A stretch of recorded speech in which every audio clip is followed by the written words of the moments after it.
Al-Mahdi itu berarti orang yang diberi hidayah.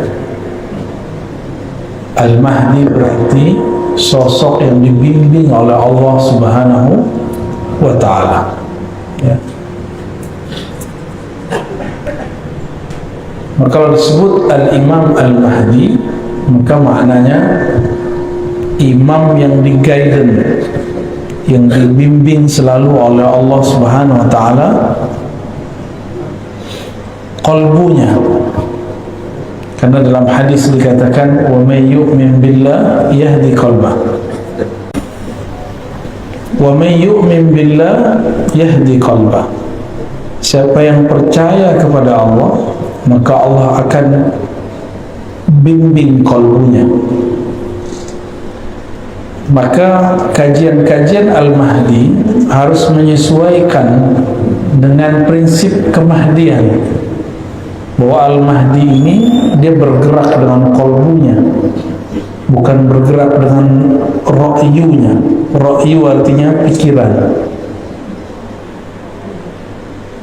Kalau pikiran bisa cocok-cocokan, ya, dicocok-cocokkan dengan teori ini, teori itu, bukan berdasarkan gerak yang ada di dalam kalbunya.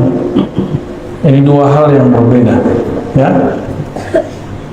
Hari ini banyak orang yang halu, atau banyak orang yang ngaku-ngaku pergerakannya pergerakan Al-Mahdi, sedangkan Al-Mahdi itu orang yang tidak mungkin ngaku-ngaku, karena dia dihidayahkan oleh Allah Subhanahu wa ta'ala. Al-Imam Abu Dawud nulis satu bab khusus mengenai Kitabul Mahdi, bab mengenai Al-Imam Al-Mahdi. Nah, ini saya bacakan beberapa hadisnya. An Abdullah bin Mas'ud, dari Abdullah bin Mas'ud, an Nabi sallallahu alaihi wasallam, dari Nabi sallallahu alaihi wasallam, "Law lam yabqa min ad-dunya illa yawmun." Seandainya dia tidak tersisa lagi di bumi ini, di dunia ini, kecuali satu hari saja, la tawwalallahu dzalika al-yawm, sungguh Allah akan memanjangkan hari tersebut, hatta yab'atha fihi rajulan minni min ahli baiti, sampai Allah mengutus pada hari tersebut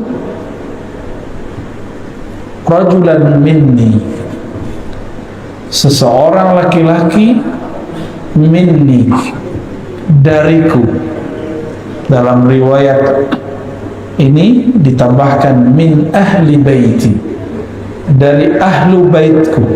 Apa arti ahlu bait? Keluarga Rasulullah sallallahu alaihi wasallam. Ahlu bait itu yang inti. Jadi ada ahlu bait secara umum, istri-istri Nabi, begitu juga Bani Hashim. Tapi ada ahlu bait yang khas, anak-anak Rasulullah, mantu-mantunya, dan cucu-cucunya. Maka dalam hal ini yang termasuk di dalamnya adalah Utsman, Ali. Terkhusus untuk Sayyidina Ali, karena dari beliaulah bersambung nanti zuriat Rasulullah SAW dari jalur Fatimah. Ya, ini kekhususan bahwa Nabi tidak punya anak laki-laki, maka anaknya dari jalur perempuan. Sayyidina Ali punya anak Hasan Hussein, dan Nabi SAW sangat mencintai mereka. Jadi ahlu bait yang khas disebut Nabi siapa? Khadijah, Fatimah, Hasan Hussein, dan Ali. Ini yang disebut ahlul bait. Zuriat Sayyidina Hasan dan Hussein, mereka lah yang disebut dengan zuriyah. keturunan Ahlul Bait. Ini secara harfiah. Oleh karena itu, di akhir zaman yang tidak percaya dengan zuriat Nabi, bahwa masih ada zuriat Rasulullah SAW, dipastikan mereka adalah musuh-musuh daripada Al-Imam Al-Mahdi. Berarti mereka masuk kelompok yang disebut Khawarij. Kelompok apa namanya? Khawarij. Lalu disebutkan di sini ciri-cirinya. Yuwati ismi. Yuwati bahasa Arabnya muwata'ah. Muwata'ah berarti muwafaqah, munasabah. Sama namanya dan namaku. Ini secara harfiah. Tapi kembali kepada bahasa Arab, yuwati ismuhu ismi wasmu abihi ismu abi. Ya, tapi di riwayat lain tanpa kalimat abi. Nah, ini yang paling sahih. Isimnya sama dengan isimku. Dalam banyak kajian saya sudah menjelaskan bahwa isim yang kita terjemahkan nama ternyata kurang tepat.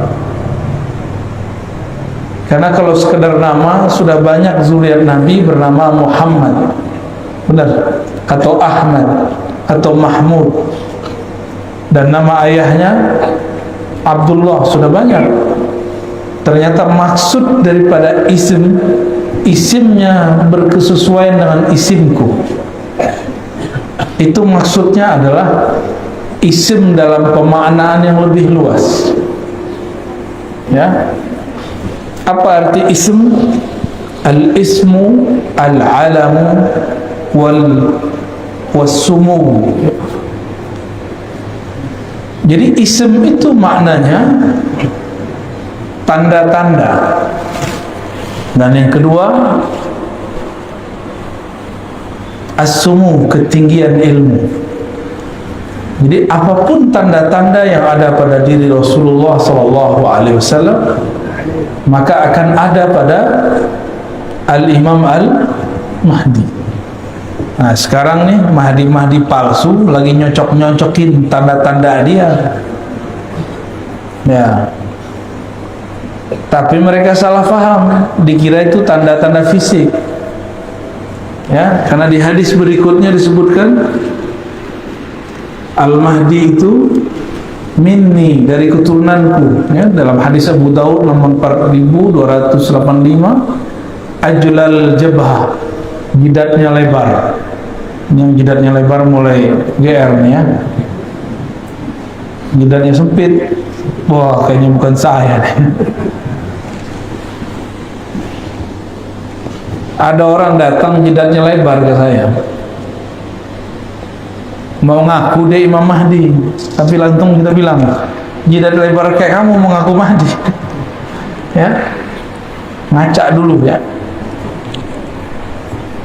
Jidat lebar itu bukan berarti semua orang yang punya jidat lebar berarti ada bakat jadi Imam Mahdi. Ya, itu orang stres mungkin ya. Aqnal anf, hidungnya mancung sedikit agak bengkok, atau bengkoknya bagaimana.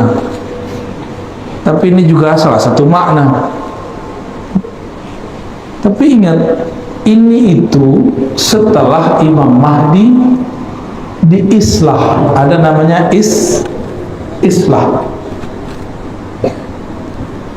Jadi Imam Mahdi itu dalam hadis yuslihuhullahu fi lailah, akan Allah islah dia, perbaiki dia dalam satu malam. Berarti kalau sekarang Imam Mahdi ada, itu masih Allah tutup. Kalau dia diislah, islah itu diperbaiki, dicocokkan, berarti sekarang belum terlihat cocok. Berarti sekarang belum matching lahir batinnya, sehingga orang bingung, ini masa ini Imam Mahdi. Tapi karena kajian-kajian akhir zaman ini berdasarkan cocoklogi yang parah, banyaklah orang-orang yang jidatnya lebar, hidungnya agak mancung dikit terus GR, sepertinya saya lah Al-Mahdi. Ditambah pandemi datang, tambah stres, ya.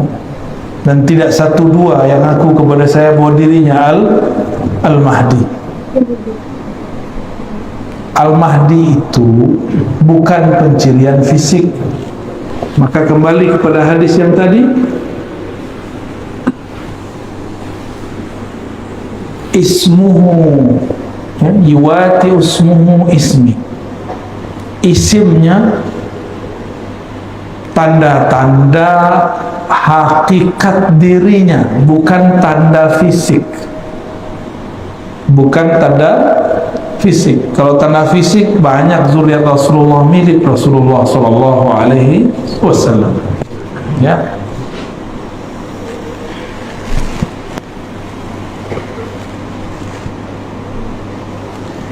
Lalu apalagi artinya? As-sumu, ketinggian derajat. Ketinggian apa? Derajat atau ketinggian ilmu. Ketinggian apa? Ketinggian ilmu.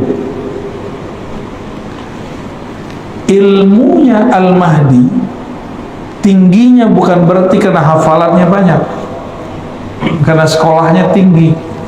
Enggak. Nabi itu ummi, maka Al-Mahdi itu mirip-mirip ummi, tapi bukan berarti ummi dalam pengertian ahli sejarah.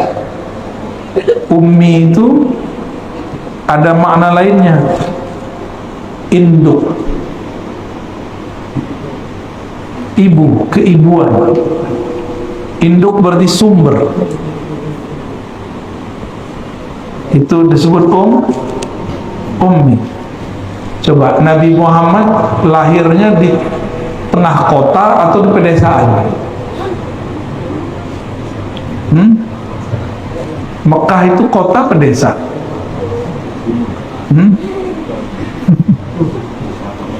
Desa apa kota tuh? Mekah itu. Berarti nggak paham ya selama ini Mekah itu apa ya? Bayangin kan desa gitu ya. Itu nggak ngerti sejarah itu. Nih kita kasih tahu, di tanah padang pasir yang dibutuhkan apa? Air. Maka di mana ada air itu menjadi pusat peradaban, jadi kota besar. Di padang pasir di Hijaz, di mana pusat air? Di Makkah. Berkah kaki Sayyidina Ismail, maka keluarlah air. Ada orang safar, mereka minta air. Ada yang tidak pindah-pindah, terjadilah perkawinan, terjadilah perdagangan, terjadilah turun-temurun terus, dan sampai pada masa Sayyidina Muhammad SAW lahir beliau, itu Mekah sudah jadi kota besar, bukan kampung, ya. Bukan kampung, itu Ummul Qura. Disebut apa? Induknya semua desa-desa, itulah yang disebut kota. Kota besar itu, di mana ada air. Nah, itu pertama. Yang kedua, di mana ada tempat suci. Di Jazirah Arab tempat sucinya di mana? Jadi Ka'bah itu. Maka berkumpullah di situ dua hal yang hebat. Pertama air Zam-Zam, yang kedua itu tempat suci. Jadi itu kota besar, Pak, jangan dibayangin kota kecil. Karena ini kota besar, maka sulit untuk mengetahui siapakah sosok Nabi akhir zaman. Disitulah Allah keluarkan Nabi Muhammad SAW. Jadi Imam Al-Mahdi itu nanti keluarnya di mana? Di kota besar, bukan di Balikpapan atau di desa kecil. Kotanya ibu kota besar, sehingga orang nggak kira. Kota besarnya nggak tahu nih kota yang mana ya. Apakah di negeri kita atau negeri yang lain? Kan banyak kota besar, benar nggak? banyak kota besar. Nah, kita tidak punya kewajiban mengetahui kota yang mana, tapi kewajiban kita mengetahui ciri-ciri rohaninya. Adapun ciri fisiknya, setelah Allah islah dirinya, baru terlihat. Hidungnya mancung, ya, jidatnya lebar. Nah, itu nanti Pak ya, dioperasi dulu ya.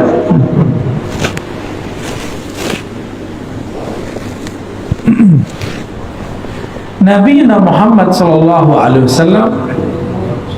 ketika kecil kolbunya dibersihkan oleh Sayyidina Jibril, Sayyidina Mikail. Maka Al-Imam Al-Mahdi itu kecilnya pasti dibersihkan juga oleh Allah. Bukan mimpi, keadaan jaga. Karena Nabi Muhammad SAW mengatakan, waktu aku kecil, tiba-tiba ada dua makhluk putih bersayap turun dari langit, mengeluarkan isi jantungku, lalu membersihkan dua noda hitam di dalamnya. Itu pernah kejadian. Nah, Imam Mahdi pasti di waktu kecilnya mengalami hal yang sama, bukan mimpi. Kalau mimpi nggak masuk, mungkin dia cuma seorang wali, bisa jadi wali Allah, bisa jadi wali setan. Apalagi Nabi Muhammad SAW ketika beliau jalan, ya, jalan di pohon ucapin salam, jidatnya lebar. Itu pohon ucapin salam enggak? Kalau iya langsung dibilang orang kayaknya miring nih. Masa pohon ngucapin salam? Nabi Muhammad SAW melewati pepohonan, bebatuan, itu batu mengucapkan salam. Terbayang nggak lagi jalan tenang-tenang, tiba-tiba dengar suara batu? Gimana? Batu ngomong, kabur atau tetap situ? Mana? Kabur ya? Ah, saya yakin yang sudah umur 50-60 aja penakut ya.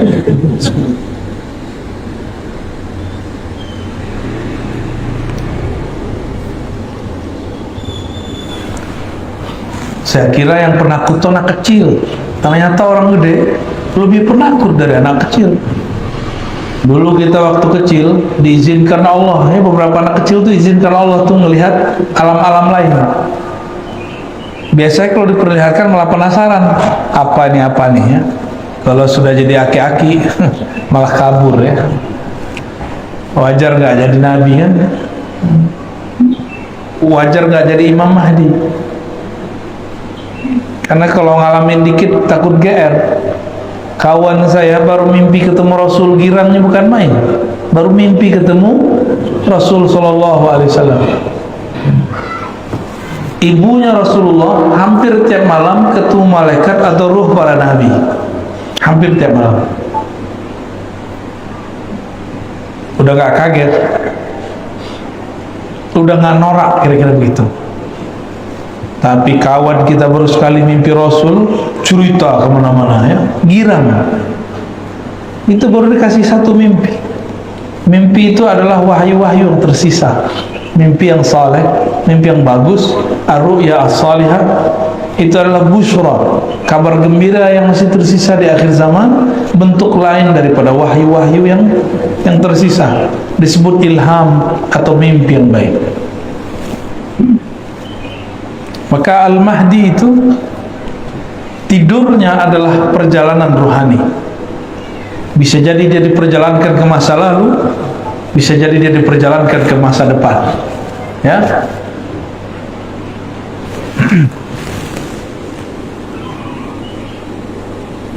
Lalu apa yang terjadi sebelum Al-Mahdi keluar? Hatta yab'atha fihi rajulan minni min ahli baiti wa ismuhu ismi wa ismu abi ismu abi yamla'u al-ardha qistan wa 'adla kama muli'at zulman wa jawra. Al-Mahdi itu tugasnya memenuhi bumi dengan keadilan, sebagaimana bumi sudah dipenuhi dengan kezaliman. Berarti ciri-ciri turunnya Al-Mahdi, bukan turun, khuruj, munculnya Al-Mahdi nanti, imam akhir zaman itu, kalau bumi sudah dipenuhi oleh ketidakadilan. Ini bukan tidak adil versi ahli politik ya. Tidak adil secara umum global, karena lafaznya bukan Indonesia, bukan Saudi, bukan Malaysia, bukan Singapura. Lafaznya al-ardu, bumi. Sebagaimana bumi dipenuhi dengan kezaliman, maka dia akan datang membawa keadilan. Maka hemat kami, tidak ada kezaliman yang lebih besar selama ini melainkan pandemi yang disebarluaskan. Ada nggak negara yang nggak kena pandemi? Lubang semut aja kena, Pak. Di awal-awal pandemi itu yang kenakan Depok, tapi ramenya sampai lubang semut. Sampai komplek-komplek ditutup semua. Tiba-tiba orang jadi prokes-prokesan. Yang kena di Depok, yang rame orang Balikpapan, tutup semua, benar nggak? Hebatnya berita, ya, hebatnya orang bikin berita.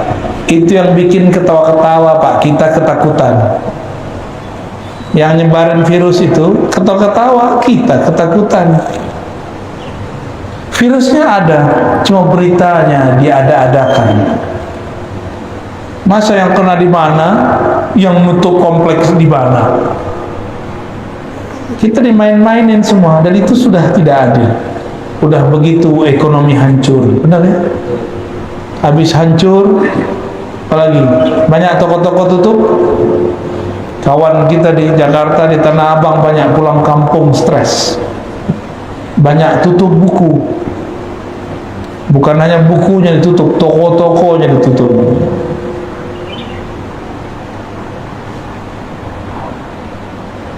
Ternyata Nabi sudah pernah mengabarkan dulu di akhir zaman pasar-pasar di mana-mana tapi sepi. Maka sekarang depan komplek sudah ada toko-toko, udah kayak pasar, tapi sepi. Maksudnya apa? Orang nggak belanja lewat pasar. Nabi kan nggak mungkin bilang nanti di akhir zaman ada Tokopedia, ada Lazada, ada Shopee, kullu bid'atin dolalah.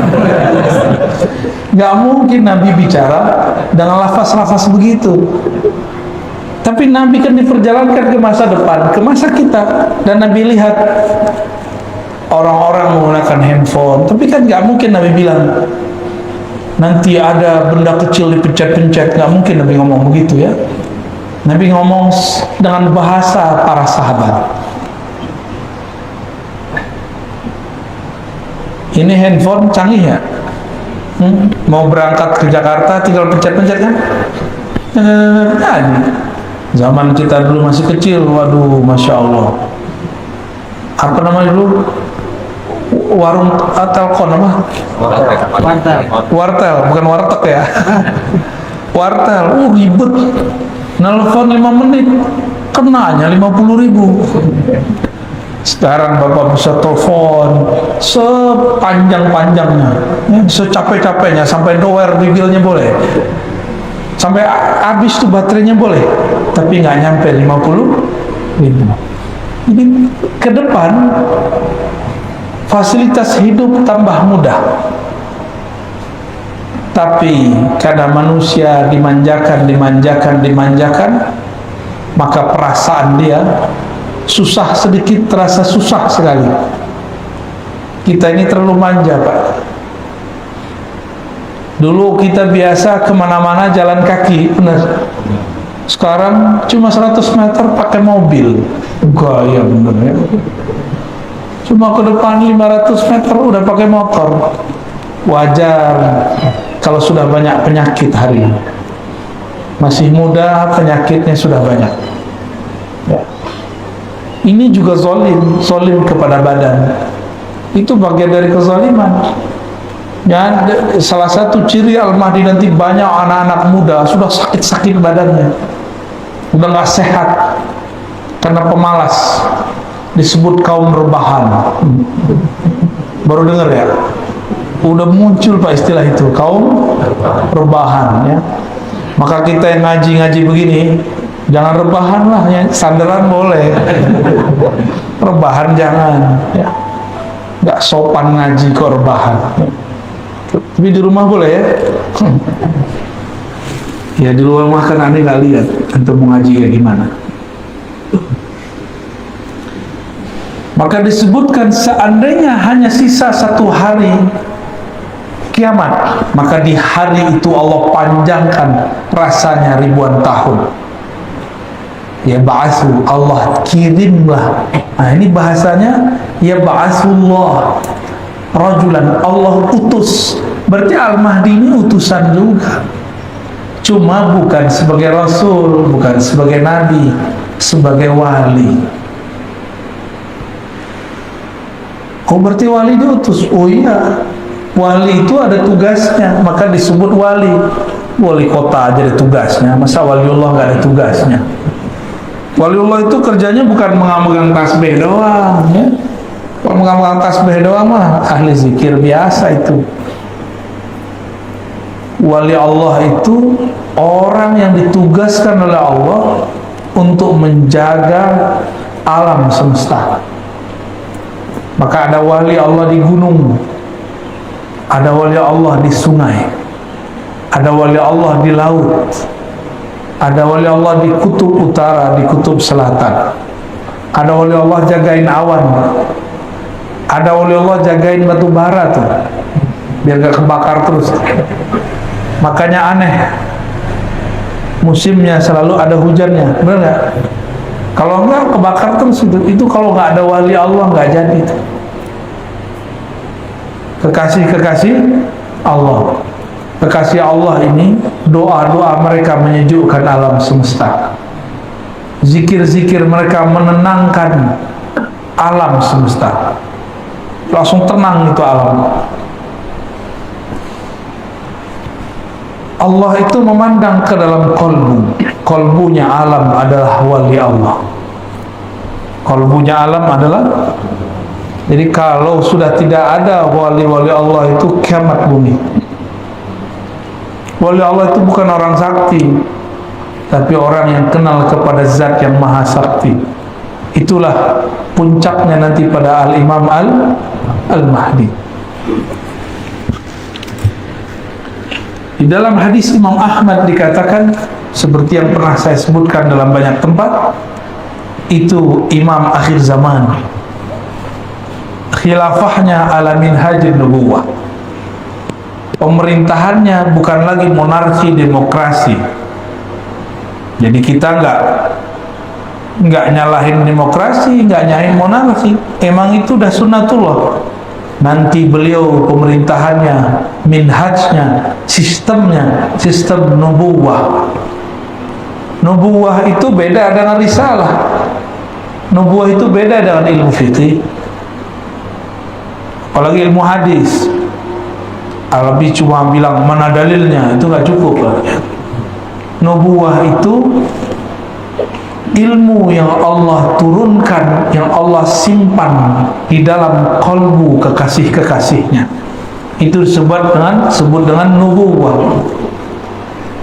Maka Al-Mahdi itu dia bergerak dengan gerakan di dalam kolbunya berdasarkan petunjuk dari Allah Subhanahu wa ta'ala. Bukan hanya sekedar hafalan Al-Quran, dia dapat ilham langsung dibimbing oleh Allah. Dan nggak mungkin lah ya Al-Mahdi main YouTube ya. Yamliku sab'a sinin, dia nanti akan memimpin, mentadbir alam selama 7 tahun. Di riwayat lain 5 tahun. Ada yang paling panjang menyebutkan 9 tahun. Tapi nggak usah khawatir Pak. Sebelum beliau memerintah, beliau sudah muncul. Di saat itu terjadi paceklik di alam semesta, Lalu puncaknya 40 hari Ad-Dajjal, Al-Masihud Dajjal keluar. Tapi 40 hari sama seperti 40 tahun. Lama rasanya. Kok bisa? Kita ini hidup terasa cepat karena Bapak Ibu sibuk. Nggak ngapa-ngapain, sibuk. Main handphone, ya, nonton. Dulu di zaman kita masih kecil, orang nonton aja dimarahin guru. Sekarang guru-gurunya main handphone. Maka waktu sebentar sekali, sudah tak terasa, sudah 2 tahun kita hidup bersama pandemi. Bapak belum talak-talak juga dia, ya? Karena dia nggak mau ditalak dia. Benar ya 2 tahun? Tegangnya kok udah hilang. Kayaknya dulu kalau masuk masjid orang nggak pakai masker langsung dipelototin. Padahal yang kena orang Depok. Tutup musola nggak dulu? Tempat dilarang. Tuh? Terawih dilarang. Dilarang tuh? Semua ketakutan, Pak. Itu bukan pemerintahnya yang salah, bukan imam masjid yang salah. Emang sudah begitu masanya. Bukan hanya musola masjid, gereja ditutup, ya, wihara ditutup semua. Jadi jangan kita kemudian pakai otak konspirasi, abal-abalan. Konspirasi itu ada ilmunya, ada teorinya. Jangan pakai teori abal-abalan. Wah, ini tanda nih, tanda ingin menghancurkan umat Islam nih. Wah, mesti ditutup. Ya salam. Kristen juga tutup gerejanya. Yang waras kalau mikir, ya, mikir itu yang cerdas sekalian, yang kritis sekalian, benar sekalian. Ya. Jangan ngomong nanggung kalau kritis. Jangan mikir begitu ya. Semua, Pak. Karena Dajjal itu musuh semua agama. Musuh semua agama. Nanti ada masa handphone tidak bekerja. Ini kabar buruk, Pak. Saya bukan nakut-nakutin. Kata ahli bahan bakar di dunia. Ini kan Balikpapan ini punya, ada Pertamina, dulu ada Sevon, ya, ada Total, masih ada nggak tuh? Udah nggak ada ya? Udah angkat kaki dia. Itu ciri-ciri itu dah. Nanti 2030 kata mereka, mobil-mobil kita yang pakai bensin, pakai solar, nanti nggak bisa lagi, kehabisan energi. Jadi mumpung masih bisa beli mobil bensin, Pak, beli nggak sekarang? Nggak juru juga ya. Maksud saya sederhana. Ilmu tentang akhir zaman itu beda ahli, beda ibarat, beda istilah. Kita menyebutkan di akhir zaman semua kembali manual, gitu. Ya. Tapi dalam bahasa orang-orang ekonom, bahasa-bahasa orang-orang ahli bahan bakar segala macam, nanti 2030 orang mesti beralih kepada listrik. Saya nggak yakin juga. Kita tunggu Pak 2030, ya. Bapak mau nunggu nggak? Ya, mobil-mobil katanya yang bensin apa nggak ada lagi. Ini sudah kabar, berarti ada kesepakatan antara ahli agama dan orang-orang yang di luar ahli agama, cuma beda istilah. Kita nyebutnya apa tadi? Nanti serba manual.